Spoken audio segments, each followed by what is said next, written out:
Bonsoir et bienvenue dans l'Africa Newsroom. À la une de l'actualité ce soir, l'investiture ce 29 mai du président nigérian Muhammadu Buhari. Le chef de l'État a promis une nouvelle fois de s'attaquer à l'insécurité grandissante et à la corruption. Débat et décryptage avec mes invités dans la première partie de cette émission. Et polémique au Tchad sur la date des élections législatives et locales. La commission électorale plaide pour des scrutins avant la fin de l'année. Pour l'opposition, il faut au préalable procéder à la révision du fichier électoral. Et le Mali introduit la taxe de 0,2% sur les importations, une nouvelle orientation fiscale qui s'inscrit dans la politique de l'Union africaine qui cherche à s'autofinancer, l'UA qui demeure largement dépendante de ses partenaires extérieurs. Et pour en parler, avec moi ce soir, Armand Hiré, bonsoir. Bonsoir, honneur et plaisir de revenir toujours sur ce plateau. Également, merci à vous. Je rappelle que vous êtes journaliste et ancien correspondant en Afrique centrale du quotidien Le Nouveau Courrier d'Abidjan. Sur ce plateau également, Blaise Ndoumbe Youm, bonsoir. Bonsoir Zahou, merci pour l'invitation. Bonsoir, vous êtes psychothérapeute et chef d'entreprise. À vos côtés, Tiambel Gimbayara, bonsoir. Bonsoir. Vous êtes journaliste et directeur de publication de La Voix du Mali. Merci à tous les trois d'avoir accepté notre invitation. Place à l'actualité.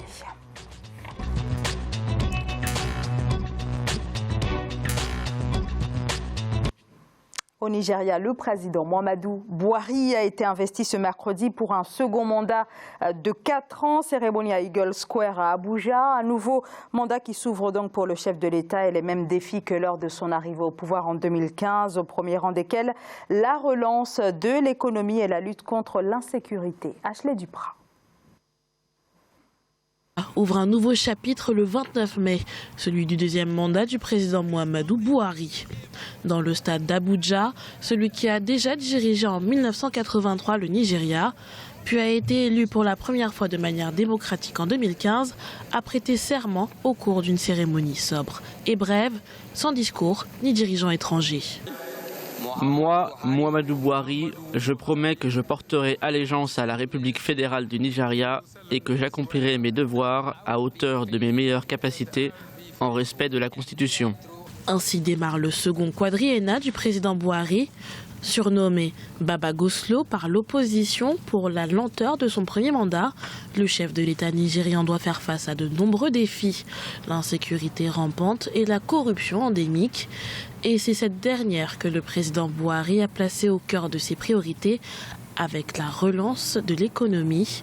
Un objectif peu atteignable selon les observateurs. On ne peut pas diversifier l'économie d'un pays qui est soumis à une forte corruption, mais surtout l'économie aussi d'un pays qui est menacé par des groupes comme Boko Haram. C'est une illusion, parce que diversifier une économie, il faut avoir des moyens pour, mais lorsque derrière on affecte une grosse partie de son budget à la lutte contre la corruption et à la sécurité de son pays, c'est très difficile de faire les trois en même temps. Bien que réélu avec 56% des suffrages en février 2019, la victoire du président Muhammadu Buhari reste contestée dans les rangs de l'opposition, à l'image de Atiku Abubakar du Parti populaire démocratique PDP, candidat malheureux à la présidentielle qui est toujours dans l'attente d'un jugement sur son recours demandant l'annulation du scrutin. Voilà donc pour cette investiture du président nigérian Armand Hiré. Comment vous qualifiez les priorités du président nigérian? Est-ce que vous diriez qu'elles restent les mêmes qu'en 2015 ou alors elles sont quand même un peu plus orientées? Non, elles sont pratiquement les mêmes qu'en 2015. Mais je voulais dire que pour moi, personnellement, ces généraux qui ont laissé le treillis au profit de magnifiques Gandoura et qui ont toujours l'amour du tapis rouge me laissent vraiment à 37. Donc j'estime que Buhari, personnellement, moi j'estime qu'il fait partie de ceux qui, à un certain moment donné, après surtout l'épisode triste du Biafra, ont laissé le Nigeria dans une sorte de déliquescence. Bon, si aujourd'hui le Nigeria retrouve la voie de la démocratie avec la fermeture de Obasanjo, tant mieux. Ses priorités, pour revenir à votre question, sont toujours, je crois, les mêmes. Corruption, la question de Boko Haram et aussi... évidemment, d'autres facteurs qu'il faut prendre en compte ici, qui est toujours le maintien du Nigeria à la tête des puissances économiques en Afrique. Parce que le Nigeria, il faut le souligner sur ce plateau, est la première puissance économique africaine pour l'instant. Donc c'est de maintenir le Nigeria, même si le taux de croissance a un peu baissé depuis 2016, c'est de faire en sorte que les deux mamelles de la justice, à savoir la police et les magistrats, soient de moins en moins corrompus et que la bataille éventuellement contre tous les prédateurs de l'économie soit accentuée et que des résultats probants soient observés. Voilà, donc rien n'a changé à mon avis. Thiambel Gimbayara. Oui, on constate surtout par rapport à cette cérémonie de prestation de serment qu'il n'y avait pas surtout de présence de chefs d'État étrangers. Ça, c'est un virage à 90 degrés pour ce qu'il rappelait tantôt de ces chefs d'État qui nous ont habitués tout un cérémonial. C'est-à-dire qu'il est en phase avec son peuple, en phase avec les difficultés du moment. Parce que les défis aujourd'hui au Nigeria, qui est certes un géant d'Afrique de l'Ouest, qui le reste encore par la taille, par sa population et par son économie, pour maintenir ce cap-là, il est important, indéniable pour les Nigérians de se retrouver pour juguler cette insécurité-là, qui quand même aujourd'hui dépasse le cadre du seul Nigeria et qui tente même à contaminer certains pays d'à côté. Je parle du Tchad, du Cameroun et d'ailleurs. Donc ça c'est important, c'est très très très important. Donc c'est la prise en compte de cette aspiration-là et évidemment le processus judiciaire qui est en cours par rapport à ce mandat qui est contesté. Un mandat contesté, même si c'est à mi-mot, ça jette en tout cas une sorte de discrédit et ça marque le président. Donc avec son âge, avec son entourage, on ose espérer qu'il a tiré toutes les leçons du premier mandat et que ce second mandat s'ouvre avec plus de responsabilités et plus d'engagement pour relever ces défis.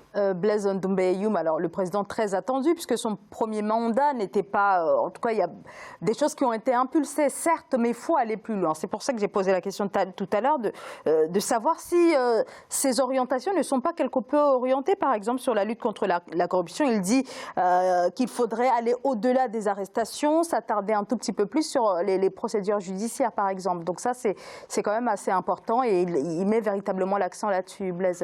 Oui, alors on va le juger forcément par rapport déjà à son premier mandat. Mais là, on parle d'une élection. Lisons un peu cette élection. Il y a 84 millions d'inscrits au Nigeria sur un peuple qui a 190 millions d'habitants. C'est-à-dire que la moitié des gens qui peuvent voter. Et il a été élu avec un tiers de cette population d'inscrits.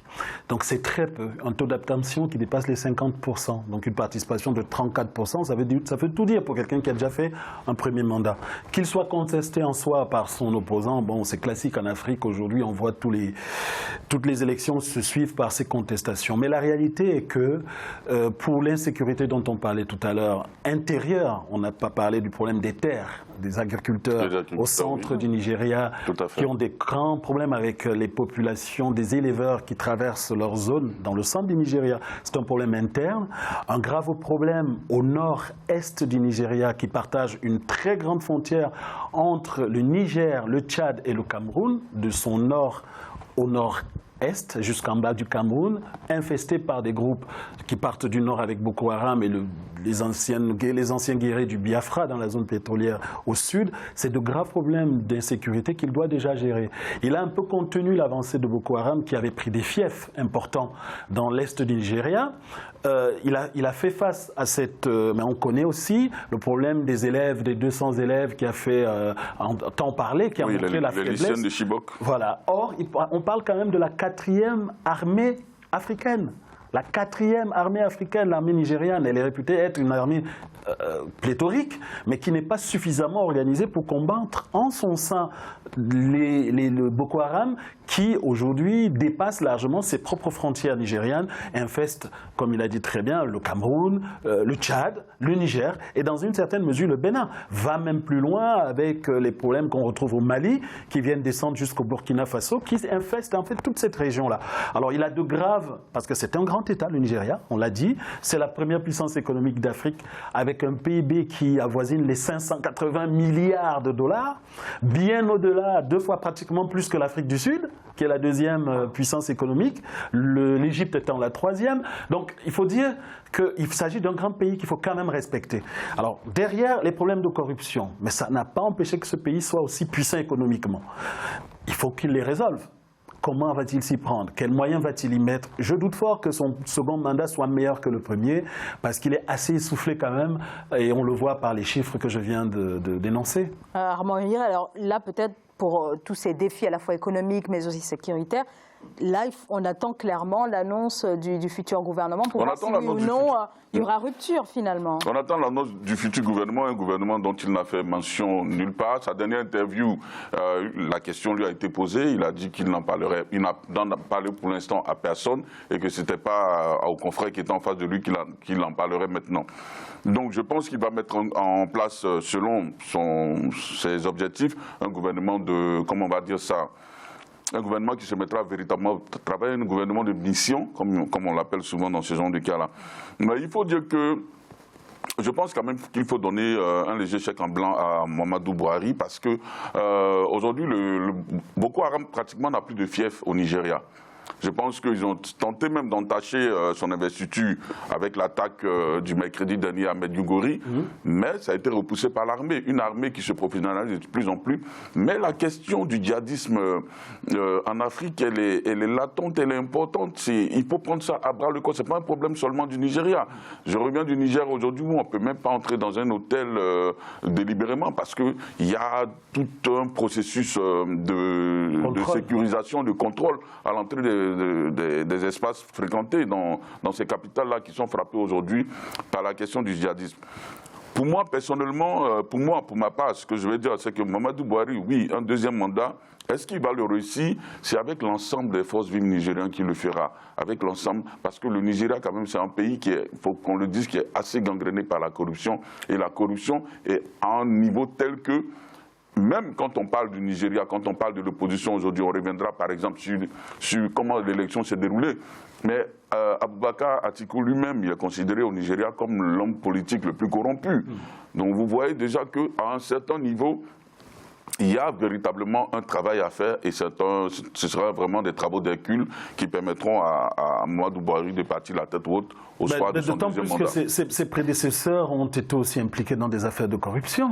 On a eu de l'argent qui a été saisi dans des pays comme la Suisse par exemple, où le Nigeria s'est retourné pour essayer de récupérer une partie de son argent qui avait été distrait de ce côté-là par Sani Abacha et autres. Voilà, et beaucoup de généraux nigériens. La particularité aussi du Nigeria, c'est ce petit fédéral quand même. Hein. C'est un pays qui a 36 États, c'est pas rien, avec des gouverneurs puissants quand même, et qui ont leur mot à dire. S'il n'y a pas une sorte de cohésion sociale et même sociétale pour annihiler cette gangrène qu'est la corruption dans ce pays-là, ce serait difficile pour un seul président comme ça face à ce 200 millions de gens. Moi je dis en plus là-dessus, vous rajoutez au fait que le Nigeria, alors ça participe dans une certaine mesure à la réussite de son économie parce que c'est un pays qui a récupéré qui a fait fi d'un tas de brevets et s'est mis à fabriquer un peu de tout, qui inonde un peu l'Afrique. Il y a quand même des puissants industriels aussi chez eux, Dangote et d'autres, hein, qui envahissent par le ciment et d'autres les pays voisins. On a le problème aujourd'hui entre le Nigeria, son hégémonie sur le Niger par exemple, qui a pourtant lui aussi de la matière première pour fabriquer du ciment, mais qui est infesté par un pays aussi puissant que le Nigeria. Ce ne sera pas facile pour lui, ça de toute façon, compte tenu du contexte alors sécuritaire extérieur dont on a parlé, sécuritaire intérieur avec ses problèmes internes, et aussi de la façon dont la politique nigériane est infestée par sa corruption. Oui, mais le problème surtout, je vais chuter rapidement sur cette question, le problème surtout aussi, il y a le contexte institutionnel. Il faut rappeler que lors du premier mandat, pendant 7 mois, les députés nigérians ont bloqué le budget. Donc c'est pratiquement quelqu'un qui n'a pas eu les coups de franche ou les mains libres réellement pour mener à bien son programme. Il a été malade. S'il insiste là-dessus. En plus. Bon, de toute façon, malade ou pas, il gère un système, il gère un État. Donc il y a un vice-président au Nigeria quand même. Donc on va dire. J'allais attirer l'attention sur cette bipolarisation de la classe politique, c'est-à-dire que ce doublon, cet équilibre que le Nigeria a pu sur le plan institutionnel, un président musulman, un vice-président chrétien, et au-delà de ce caractère-là, la corruption, tout comme l'insécurité, demeurent des préoccupations du moment du Nigeria.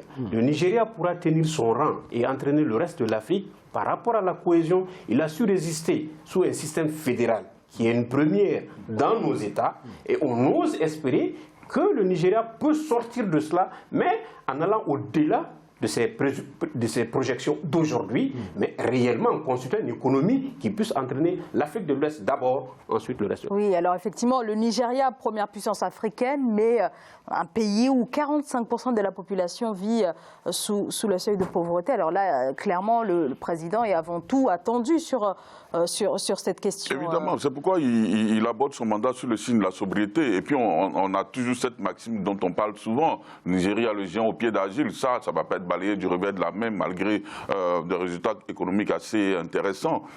Oui, le Nigeria est pauvre pour la plupart des Nigériens, mais je crois qu'ils font des efforts quand même, parce que, comme on le dit chez nous communément, à chaque Nigérian, une épicerie ou une petite gargote pour vendre quelque chose. Mais il y a quand même une fracture qui est en train de se creuser de plus en plus entre riches et pauvres au Nigeria. À l'image de pas mal de contrées africaines où il y a des riches qui s'enrichissent un peu plus et des pauvres qui s'appauvrissent tous les jours. Bon, maintenant, qu'est-ce qu'on fait pour résorber ce fossé, pour résorber toute cette situation? Bah, écoutez, les gouvernants, ils doivent user de beaucoup plus de réflexion et ébaucher de nombreuses pistes. Mais pour ma part, je connais le Nigeria. Je sais que les Nigérians sont dynamiques et que c'est des gens qui ne se laissent pas aller à la paresse ou à quoi que ce soit. S'ils ont maintenu leur rang aujourd'hui, s'ils sont même allés, ils ont dépassé certaines nations aujourd'hui et qu'ils ont maintenu leur rang de premiers géants de l'Afrique, c'est parce qu'ils ont eu ce sursaut d'orgueil-là pour éventuellement booster leur économie. C'est vrai que les chiffres parlent, mais il est ils ont une évident balance commerciale qui n'est pas si déficitaire. Voilà. Ça. Donc ça prouve quand même qu'ils ont une économie dynamique de l'intérieur, même si la dette intérieure aussi encore reste importante. Je pense que c'est une question de réorganisation de l'État autour de ces fédérations. C'est bien qu'il y ait ces États fédérés, ça nous montre que le pays a une certaine dynamique, mais ça bloque aussi, par cette structure même, l'action du pouvoir central, malheureusement. C'est ce qui fait cette faiblesse dans l'action sur Boko Haram, bien que, évidemment, je l'ai dit au début aussi, il a fait reculer Boko Haram des territoires qui étaient déjà complètement pris et absorbés. Évidemment. Donc, mais le pouvoir central nigérian faiblit encore au niveau de sa capacité d'action sur le terrain, sa capacité directe. J'espère qu'avec ce pouvoir nouveau, mais pas si puissant que ça, parce que j'ai dit, il n'a qu'un tiers des gens qui se sont déplacés pour le voter, qu'il aura quand même, dans ces 5 années, de la force pour y arriver au bout. Donc voilà, pour ce second mandat qui s'ouvre, le président, bien sûr, qui doit rassembler au sein même de sa propre famille politique, puisque on l'a vu, l'annonce de sa candidature a entraîné quand même un certain nombre de divisions. Je ne voudrais pas qu'on passe sur silence aussi cet aspect important qu'on est en train d'occulter ici. Il y a eu quand même 53 morts et de nombreux observateurs qui ont contesté ces élections-là. Oui. Je pense que c'est une élection assez entachée quand même et qu'il a lieu de souhaiter qu'il n'y ait plus jamais ça au Nigeria quand même. 53 morts pour une élection, c'est énorme et ça nous ramène un peu à la crise post-électorale dans mon pays d'origine. Il faut vraiment qu'on arrive de plus en plus en Afrique à des élections apaisées, c'est important. Et on profite de votre antenne pour dire que 53 morts, c'est énorme quand même pour une élection. Oui. C'est énorme. Eh bien, on va marquer une courte pause et on va se retrouver dans quelques secondes et on va parler d'autres élections, celles au Tchad, des élections que la CENI dit qu'elles pourraient se tenir avant la fin de l'année. On marque une courte pause, à tout de suite.